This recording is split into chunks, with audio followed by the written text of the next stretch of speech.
Focus is disappearing from modern society. The average attention span has shortened significantly. In fact, the average attention span has shortened so significantly that a lot of researchers are now saying that it is unwise or unkind to prescribe full books in university settings. Think about how ridiculous that is. I saw on X the other day the entrance examination that a student going to Oxford, Harvard, and all these various prestigious universities would have had to take exactly 100 years ago.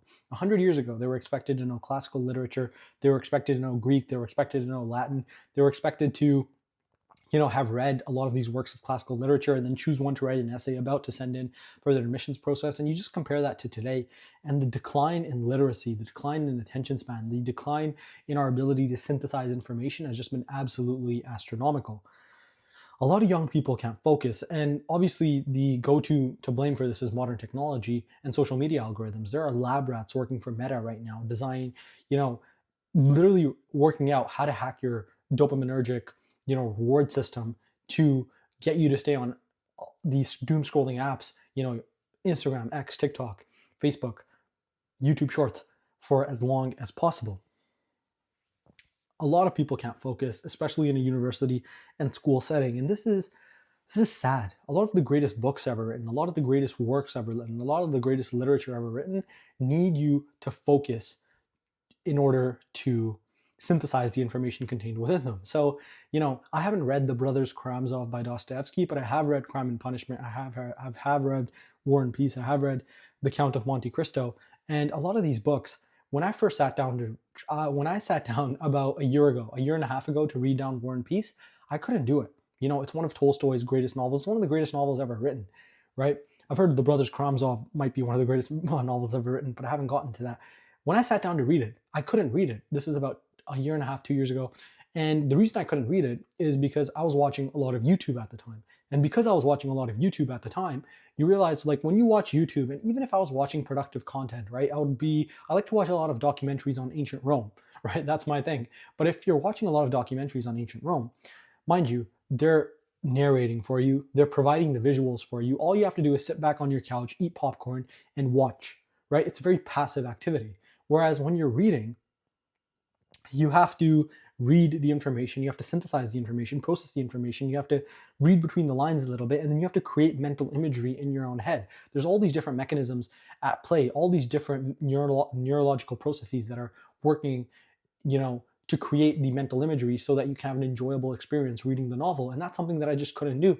So I started with smaller novels. I started with 1984 by George Orwell, Animal Farm by Orwell. I started by a lot of works by Albert Camus, right? Albert Camus, a great author. I started with The Stranger, The Outsider, the Myth of Sisyphus. And then eventually I made my way to bigger and bigger novels. Now, reading is a passion of mine. Literature is a passion of mine. Perhaps it's not a passion of yours, but when you read literature, you expand your inner world. You gain an understanding of the human condition that you just could not have without reading literature. Just as you gain an understanding of the human condition by synthesizing and exposing yourself to philosophy that you wouldn't have before if you chose not to do that. Just as you gain an understanding of humanity when you engage with math, because math has laws, and the laws of math cannot be broken, right? 10 plus 12 will always be 22. It doesn't matter how many ways you rearrange the lines or, things of this sort. And unfortunately, the decline in attention span have absolutely decimated our young people's ability to engage with sophisticated literature. That's a pet peeve of mine because that's a huge passion of mine, but this has profound consequences across society. The main consequence, in my view, is the decline of literacy, the decline of vocabulary, the lack of sophistication that people have when they speak, when they articulate themselves. That's one of the main ones. Another one is people's inability to sit down and do the work.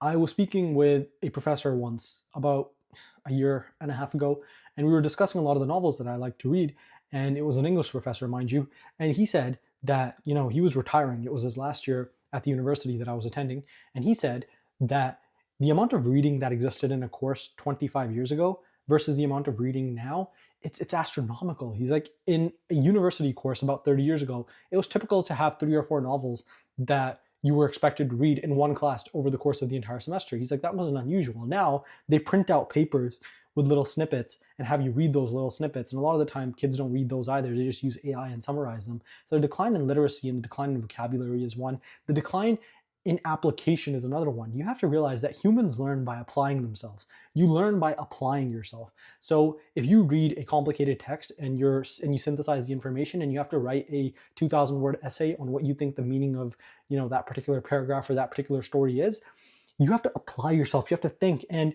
you're probably going to suck the first time around, right? If you did your first essay in like 8th grade, 10th grade, whatever, you're probably going to suck the first time around. And then you learn from your teacher, and eventually you get better and better and better, and you write more and more essays, and you apply yourself, and you become a really good writer. But if you never read, sophisticated text to begin with, if you never expand your vocabulary to begin with, if you never write, a lot to begin with, you're not going to end up being a good writer. You're just not.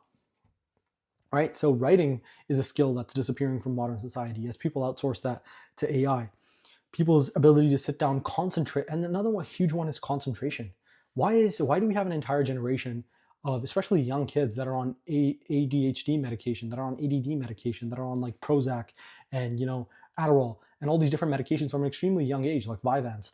The reason is that if you sit your kid in front of an iPad and the iPad is hyper stimulating, and like I said, there are lab rats at Meta and other conglomerates right now that are literally figuring out ways to hack your kids' dopaminergic systems in order for them to focus and in order for them to, hone and focus on whatever algorithm they're doom scrolling on.